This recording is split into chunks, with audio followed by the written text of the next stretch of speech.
네, 그럼 드디어 첫 번째 질문을 드려보겠습니다. 이렇게 드렸습니다.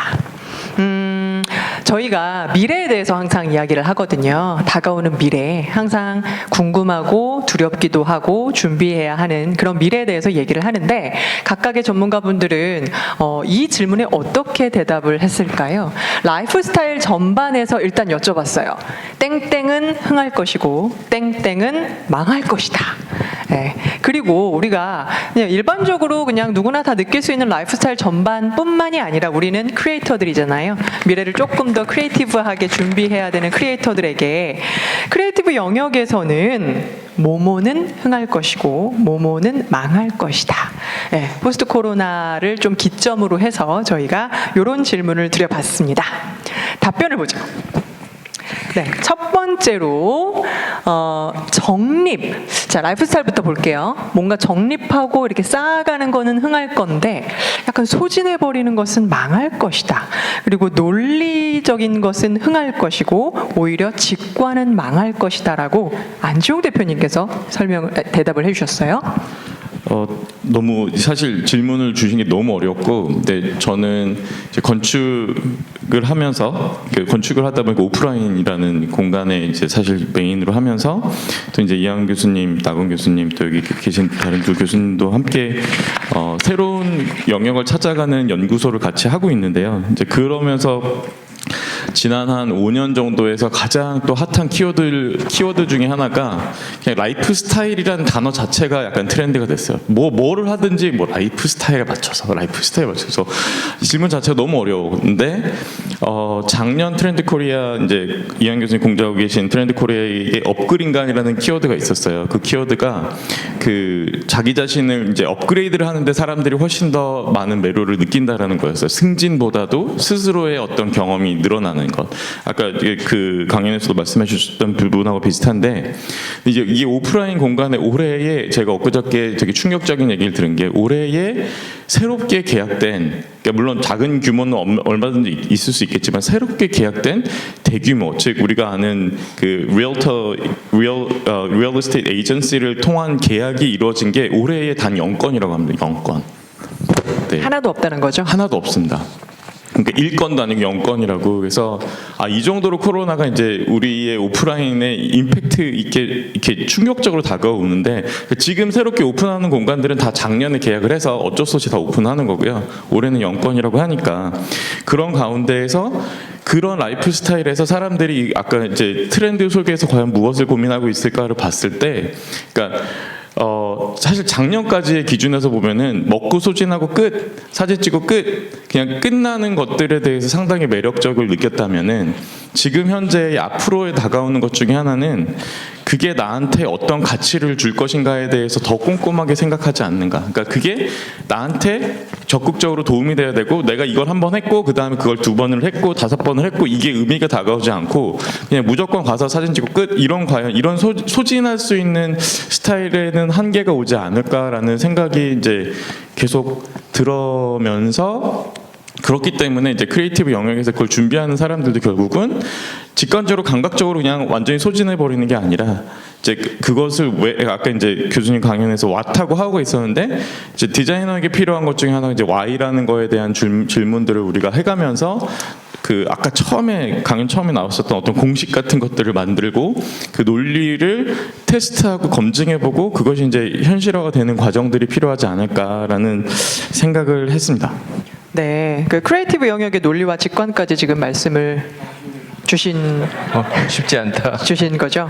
네, 저는 굉장히 좋네요. 왜냐하면 이렇게 쌓을 수 있다라는 것. 그동안 우리가 사실 왜 욜로라는 말도 그렇고, 그러니까 요즘 젊은 친구들 보면 여행 가려고 산다라는 얘기가 있을 정도로, 그런데 여행을 못 가다 보니 막 갈 데도 없고 막 어쩔 줄 몰라 하고, 그 라이프 스타일에서 상당히 많은 변화가 지금 일어나고 있는데, 쌓고 무언가 뒤돌아볼 수 있는 족적을 남길 수 있는 것들은 오히려 앞으로 잘 될 것이고, 한번 소진해버리고 이렇게 소탕해버린 이런 것들은 좀 망할 것이다 라는 것에 대한 의견이 좋았습니다. 다음 답 주시죠.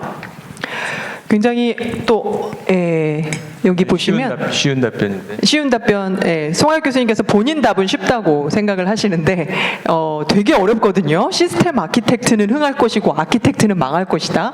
설명해 이게 주시죠. 뭐 망할 것이다가 이게 좀 망할까 이렇게 했는데 망할까? 예, 이게 좀 뭐 망할 것이다라는 말을 이렇게 하기 쉽진 않은데 뭐 제가 사는 거 보더라도 뭐 여러분들이 뭐 다 알듯이 뭐 가족 테마나 뭐 공공 테마라는 거 저는 이제 또 건축 쪽에 있다 보니까 공공이라는 게 저도 작년까지는 엄청 밀었는데 올해는 막 헷갈리더라고요. 그래서 좀 이런 부분이 조금 그러지 않을까 싶기도 하고 크리에이티브 영역이라는 게 결국은 이거를 해석하기 어떻게 나름인데 저희가 결국은 디자이너 교수님도 얘기하셨지만 뭐 아키텍트 뭐 이렇게 다 뭐 이런 일러스트레이터 이런 직업에 있는데 제 아들 제가 젊은데 아들들은 좀 늙었어요. 아들들은 좀 늙어가지고 저희 애들이 둘 다 컴퓨터를 하는데 얘네들은 이렇게 아빠가 이렇게 아키텍트 하는 걸 별로 안 좋아하더라고요. 그래서 이렇게 계속 제가 건축 디자인 하자 꼬시는데 재미없다고 그래서 왜 그러니까 시간이 많이 걸린다고 뭐 그러는데 시스템 아키텍트라는 걸 얘들이 되고 싶어 하더라고요. 그래서 이게 뭐냐 그래서 이제 위키피디아에서 한번 아키텍트를 쳐보니까 그 전통적인 건축가 단어는 뒤로 빠져 있고 아키텍트 하면 결국은 어떤 그런 뭐 교수님 더 잘 알겠지만 어떤 회사의 어떤 뭐 그런 뭐 로직 그 판매 시스템이나 판매 뭐 인터페이스 이런 거를 짜는 거를 얘기를 하더라고요. 그래서 전통적인 아키텍트가 이제 외국에서도 그렇게 단어가 바뀌는 것 같고 그래서 니들이 뭐 될 거냐 그러면 풀스택 디벨로퍼가 될 거래요. 그래도 또 디벨로퍼란 말을 얘네들이 또 가져갔더라고요. 그러니까 보통 디벨로퍼 하면 개발업자였잖아요. 부동산 개발업자. 땅 사서 지어서 팔고. 디벨로퍼 우리 좋아하는 그런 건데 풀스택 디벨로퍼는 그건 또 교수님 무슨 뜻이에요? 풀스택? 스택. 예. STACK. 그래서 그런 거를 원하더라고요. 그래서 이거 젊은 세대들이 뭐 컴퓨터라든지 뭐 이런 예. 내부 시스템 같은 거 할 때 들어가는 용어니까. 예, 그래서 그 뭔가 크리에이티브하다는 거를 이제 우리처럼 이렇게 단품 생산으로 가지 않는 것 같더라고요. 그래서 이런 부분들이 이제 좀 앞으로 크리에이티브 영역에서 더 젊은이들한테 매력을 느끼게 하지 않을까 해서 이렇게 한번 써봤습니다. 네. 그러니까 독자적인 영역보다는 좀 더 융합적인 관점에서 종합적인 그런 말씀을 하시는 그리고 거죠. 애들이 또 컴퓨터 쓸 때도 보니까 뭐 다 이것저것 다 갖다 놓고 다 용도에 맞춰서 뭐 데스크탑은 뭐 하고 이거 패드는 뭐 하고 핸드폰은 뭐 하고 다 이렇게 나눠 가지고 이렇게 쫙 이렇게 일을 하더라고요. 그래서 우리랑은 좀 다른 크리에이티브한 걸로 가는 것 같다. 이렇게 생각해 봤습니다. 네. 잘 들었습니다. 그러면 오늘의 주인공이신 낙원 교수님은 어떻게 대답을 했는지 보죠. 라이프스타일 전반에서 나는 흥할 것이고 우리는 망할 것이다. 크리에이티브 영역에서 우리는 흥할 것이고 나는 망할 것이다. 항상 되게 철학적으로 답을 주세요. 어떻게 이걸 제가 대꾸를 이르는 질문을 드리긴 했으나 답을 이렇게 주실까? 아니 생각해 보니까 이 질문 때문에 강의 결론을 크리에이티비티란 것 같아. 내가 딴 걸로 할 수 있었는데. 결론 렛츠 드림 아니었나요? 네, 잠재의식이 들어있었던 것 같아요.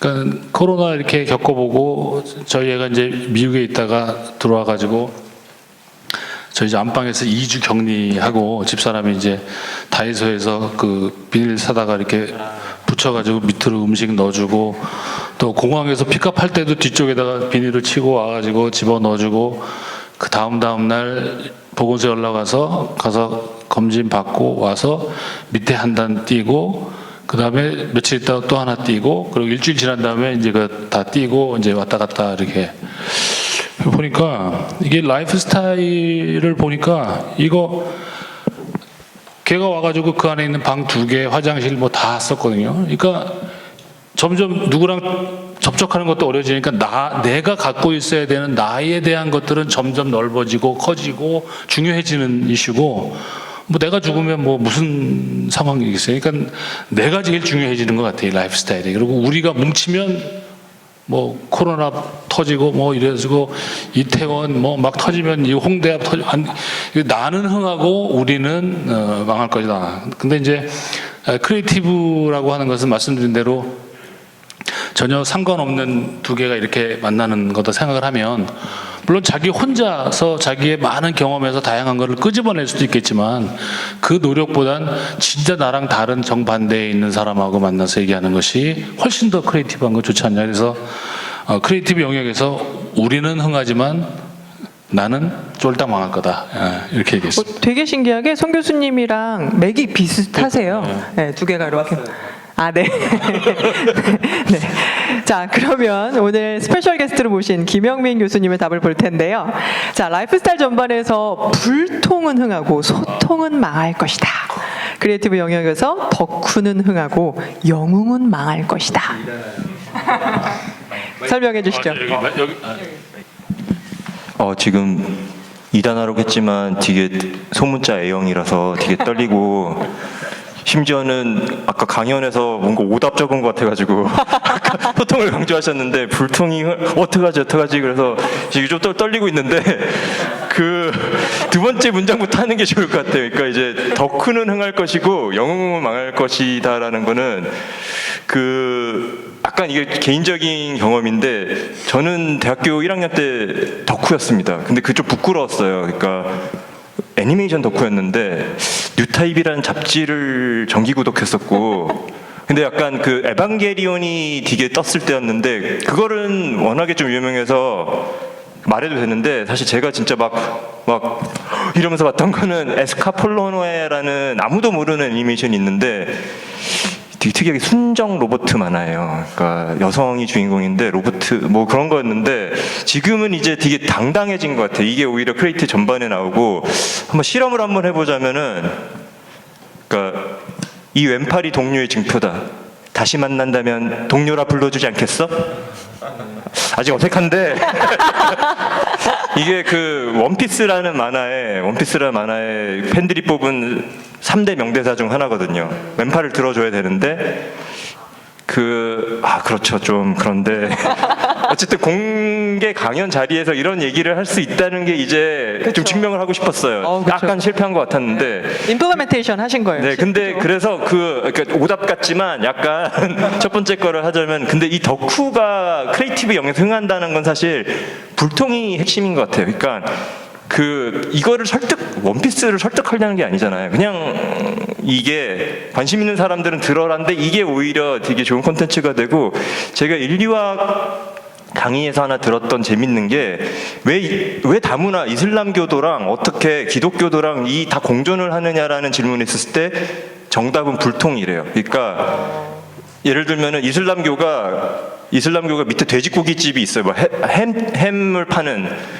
근데 그냥 투명 인간 취급을 하고 없다고 생각을 하고, 근데 예를 들면 이제 소통을 하려고 정육점 주인이 돼지고기 한번 드셔보세요. 정말 맛있는데, 그러면 이제 이게 돼서 오히려 다양성이 공존하려면 소통이 아니라 그냥 무시하는 게 하나의 길이다라는 그게 있었고, 그게 요새 어떤 크리에이티브의 그 덕후 문화, 이거 좀 반영이 되지 않았나라고 함부로 생각을 해봤습니다. 오늘 오늘 첫 등장부터 홈런을 치시는데요. 덕후 같은 대답이었던 것 같아요. 원피스는 괜히 했어요. 원피스도 저도 좋아하는 만화인데, 우리나라 여기 이제 출판계에서 오신지는 모르겠지만 우리나라에서 보통 한 10만 부 정도가 1년에 팔리면 그 해에 거의 베스트셀러예요. 원피스가 연재 중인 그 챔프라는 점프라는 만화는 매주 1000만 부가 팔리는 책이거든요. 일본에서. 예, 그게 그 중에 이제 원나블이라고 원피스, 나루토, 그다음에 블리치 이 세 개가 이제 주도적으로 이끌었던 이제 덕후의 세계로 또 너무 하나없이 빠지고 있습니다. 너무 증명이 되고 있지 않습니까? 덕후들이 지금 당당하게 이제 얘기를 하고 있죠. 네, 맞습니다. 교수님, 그거 어떻게 생각하세요? 지금 소통에 대해서 말씀을 주셨었는데 불통이 오히려 또 그 공존하려면 불통 필요한 거고, 뭔가 하나의 목적을 가지고 가려 그러면 소통을 해야 되고, 그런데 이제 그 중동이라든지 그런 데 보면 그 문화의 다양성이 있잖아요. 그러니까 거기서 소통을 하게 되면 자기 걸 이제 내놓고 상대 걸 받아야 되니까 거래가 결국은 있으려면. 뭐 목을 낼래 뭐 할래 그걸 항상 결국 불통을 할 수밖에 없는 거고. 근데 이제 만약에 이제 그게 이제 진짜 극단으로 가서 더 이상 이제 우리끼리 이렇게 했을 때에 생기는 위기가 오면 언젠가 누군가는 문을 열고 이제 위로 올라가면 결국은 다 똑같은 거를 하는 건데 방법에 따라서 다 다른 거니까 뭐 언젠가는 그런 일이 벌어지지 않겠나. 근데 뭐 저는 뭐 불통인 사람하고도 얘기를 해보면 정말 재밌어요. 아, 이래서 불통이구나. 저렇게 하면 안 되겠구나. 근데 가다 보면 점점 불통의 매력에 좀 빠지게 빠지는 되는. 건 있어요. 이게. 네, 굉장히 재미있는 대답들을 주셨고 토론이 되게 흥미진진해지고 있는데요. 다음 진짜 나군 교수님이 대답을 할 때 한 번 이렇게 살짝 떠는 건 처음 본 것 같아요. 김양민 진짜. 교수는 잘못하면 통수를 후려치거든요. 네. 근데 아까 질문하신 내용하고 사실은 나군 교수님 대답하신 부분이랑 지금 김영희 교수님 대답이 딱 정확히 일치한 게 소통이 잘 되는 사람을 맨날 만나는 게 의미가 없다라는 대답을 해주셨거든요. 즉 불통하는 사람하고 소통하려고 노력하는 게 결국 흥한 거고 소통하는 사람하고 맨날 소통하는 것이 과연 무슨 의미가 있을까라는 대답을 해주셨었던 것 같아서 네, 불통하는 사람과 소통하기 위해서는 내가 안 하던 방법들을 다 동원해야 소통이 될 테니 당연히 우리의 잠재적인 능력들이 나오지 않을까 네, 이런 생각을 하면서 근데 이제 조직 내에서 회사의 직원들 있으면 어쨌든지 간에 그 직원들하고 소통해서 뭔가를 만들어내야 되잖아요. 이게. 그러니까 거기에 누군가가 사장님이나 누구한테 마음의 문을 닫고 불통의 요소가 있는데 그 불통의 요소가 이 프로젝트를 위해서 엄청나게 중요한 요소였다. 그러면 나중에 굉장히 원통할 것 같아. 예. 소통, 불통, 원통. 네. 네, 이제 다음으로 넘어가 될까요? 네.